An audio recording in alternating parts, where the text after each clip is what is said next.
Salve, salve, nação rubro-negra, aqui Marquinhos Assunção, chegando nessa quinta-feira, 14 de agosto de 2025, para trazer as últimas informações e também as principais notícias do rubro-negro mais querido do Brasil e do mundo, o Clube de Regatas do Flamengo. Dito isso, vamos às notícias do Mengão. Antes da gente trazer o giro de notícias do Mengão, eu peço a você, rubro-negro, que ainda não é inscrito no nosso canal, que se inscreva, que deixe o like, que compartilhe os conteúdos nas redes sociais e que, por fim, você ative o sininho das notificações para que o YouTube possa notificá-los de tudo que estiver acontecendo de novidade aqui no nosso canal. E ainda que você hype o vídeo, é importante hypar o vídeo para que o vídeo tenha um alcance ainda maior. Bom, agora sim, vamos às notícias do Mengão. Flamengo e Internacional iniciaram ontem à noite no Maracanã as disputas por uma vaga das quartas de final da Libertadores da América, edição 2025, em seu jogo de ida.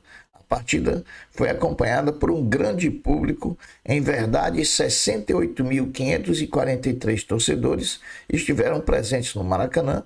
Desses, 63.567 pagaram ingressos, proporcionando uma renda de R$ 5.176.821,50. A partir de agora, vamos fazer uma análise do que foi a partida Flamengo 1, Internacional 0, partida que abriu entre os dois times a disputa por uma vaga nas quartas de final da Libertadores. Antes de iniciar a análise da partida, precisamos falar da lista dos relacionados que foi divulgada um pouquinho antes do início da partida. A lista dos relacionados trouxe as ausências nos nomes de Danilo e de De La Cruz, logicamente, ambos já liberados pelo departamento médico, porém ainda vão trabalhar mais para domingo pelo Brasileiro, diante do próprio Inter eles voltem. Agora, uma surpresa com uma confirmação: Michael e Juninho novamente fora da lista dos relacionados. Será que esses vão ser os dois jogadores que serão negociados pelo Flamengo? Tudo indica que sim, né, pessoal? Bom, dito isso, falaremos agora o que foi Flamengo 1, Internacional 0, que jogaram ontem à noite no Maracanã. Iniciamos a nossa análise com a escalação escolhida por Felipe Luiz, com duas surpresas: a presença de Emerson Royal na lateral direita e também de Bruno Henrique no comando do ataque como falso 9. Novamente, o Flamengo faz uma partida com dois tempos bem distintos. Falaremos disso a partir de agora.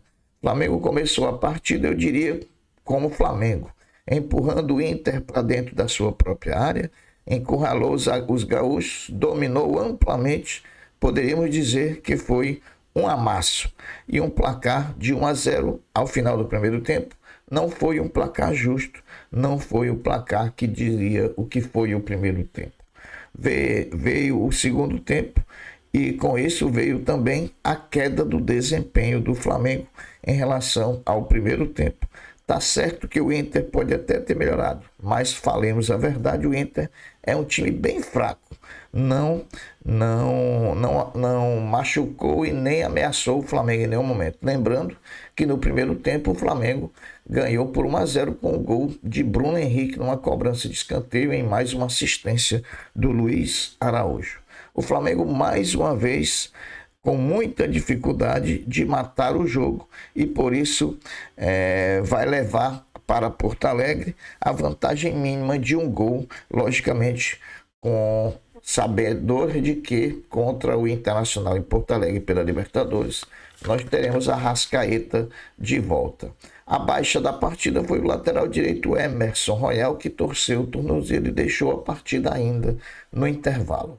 Nada resolvido. Placar mínimo é perigoso, porém, no Rio Grande do Sul, o Inter deve sair mais para o jogo, que pode facilitar a vida do Flamengo. A partida registrou o maior público de times brasileiros como mandantes na atual edição da Libertadores da América. 63.567 pagantes, 68.483 presentes. Também é o segundo melhor público da temporada, ficando atrás apenas do Fla-Flu da decisão do Campeonato Carioca de 2025, com 64.351 pagantes e 69.393 presentes. O Flamengo não tem descanso. Se reapresenta logo mais hoje, quinta-feira, às 15 horas e 30 minutos, no CT Ninho do Urubu, onde dará início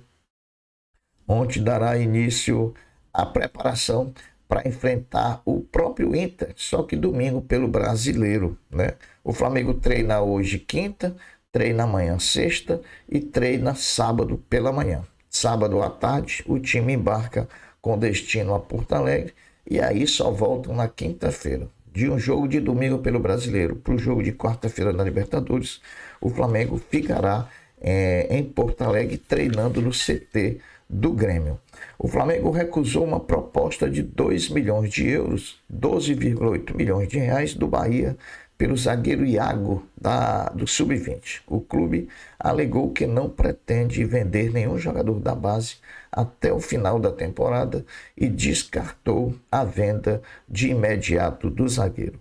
Ao iniciar as disputas ontem contra o Internacional das oitavas de final da Libertadores, o Flamengo marcou um número significativo. Ele disputa pela oitava vez seguida o mata-mata da Libertadores. Quem te viu e quem te vê, né? Comemorávamos classificação para a Libertadores. Dessa vez já chegamos ao oitavo ano seguido em disputa dos mata-matas decisivos da Libertadores. O Flamengo anunciou ontem, quarta-feira, à tarde, o fim do contrato antecipado com a Pixbet, patrocinadora master do clube, há quase 2 temporadas. As partes negociaram o fim da parceria de forma amigável. O vínculo era até dezembro, com possibilidade de redução ou de renovação até 2027. Mesmo anunciando o final da parceria ontem, diante do Internacional pela Libertadores, o clube usou pela última vez a Pixbet como patrocinadora master em seu manto sagrado. Não sei como vai ser no próximo jogo, até porque para entrar o novo patrocinador precisa passar do Conselho Deliberativo e não sei se tem tempo hábil para isso. Vamos ver como é que o Flamengo resolve isso, né? Mesmo anunciando o final da parceria ontem, né, diante do Inter, o Flamengo ainda voltou a usar o patrocínio master da Pixbet. O Flamengo, em parceria com a montadora BYD, especializada em veículos elétricos, será o primeiro clube do Brasil a utilizar um ônibus 100% elétrico em suas operações esportivas. O modelo ficará à disposição dos esportes olímpicos do clube e atenderá mais de 1.000 atletas de diversas modalidades, entre elas o basquete, a ginástica artística, o judô, o nado artístico, a natação, o voleibol e outros mais. Flamengo e Cruzeiro colocaram 9 nomes na seleção do primeiro turno do Campeonato Brasileiro. São 5 do Cruzeiro e 4 do Flamengo. Rossi, William, Léo Ortiz, Vidalba e Kaique Bruno. Matheus Pereira, Barrial e Arrascaeta, Caio Jorge, Vegete, Eric Pulga. O técnico seria Felipe Luiz. A base de basquete do Flamengo está adotando, a partir desse momento, a tecnologia do GPS, que servirá para elevar o desempenho, monitorar os dados e potencializar o treino dos jovens atletas. Tudo é válido para se projetar mais campeões no futuro dos esportes amadores do Flamengo. O Flamengo, categoria Sub-20, abriu as semifinais do Brasileiro Feminino da categoria com vitória por 1-0 sobre o Corinthians, jogando no estádio municipal Bruno José Daniel, casa do rival. As meninas da Gávea conquistaram o triunfo que dá a vantagem para irem para o segundo jogo de volta no Rio de Janeiro, que o Flamengo irem com vantagem no segundo jogo de volta, que será realizado no Rio de Janeiro. Lembrando que o Sub-20 feminino do Flamengo é o atual campeão brasileiro e, portanto, briga pelo bicampeonato da competição. O Flamengo Sub-17, hoje, quinta-feira, dia 14, joga às 18 horas em São Januário voltando às disputas do Brasileiro da categoria, enfrentando o Vasco da Gama pela 14ª rodada da competição. A partida terá transmissão ao vivo do Sport TV.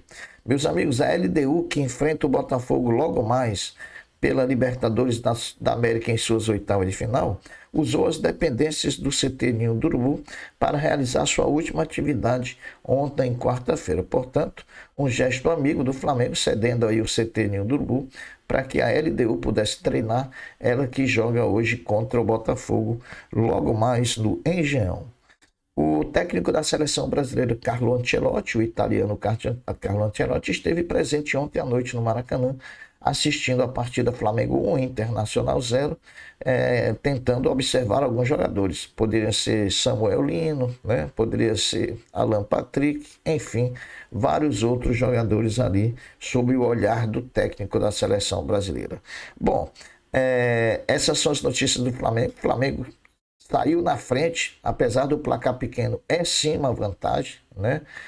O Internacional vai ter que sair para correr atrás do resultado jogando em Porto Alegre na próxima quarta-feira, mas o Flamengo tem que botar a bola no chão, tocar a bola com tranquilidade. Teremos a presença de Arrascaeta lá no meio-campo, ditando as principais jogadas do time, e com certeza teremos um desempenho melhor ali no setor de meio-campo. A Carrascal estreou ontem, não teve muito tempo para se movimentar, entrou faltando 20 minutos, pouco pôde fazer, mas certamente já quebrou o encanto. Agora é só dar sequência a um bom desempenho para que o Flamengo possa usá-lo, assim como todos os outros jogadores, na busca da classificação das quartas de final contra o Internacional lá em Porto Alegre.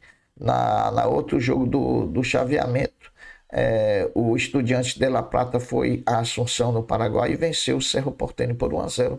Portanto, sai na frente, agora decide em casa e certamente é o favorito para estar nas quartas de final, enfrentando o vencedor de Flamengo e Internacional. Essas são as notícias do Flamengo.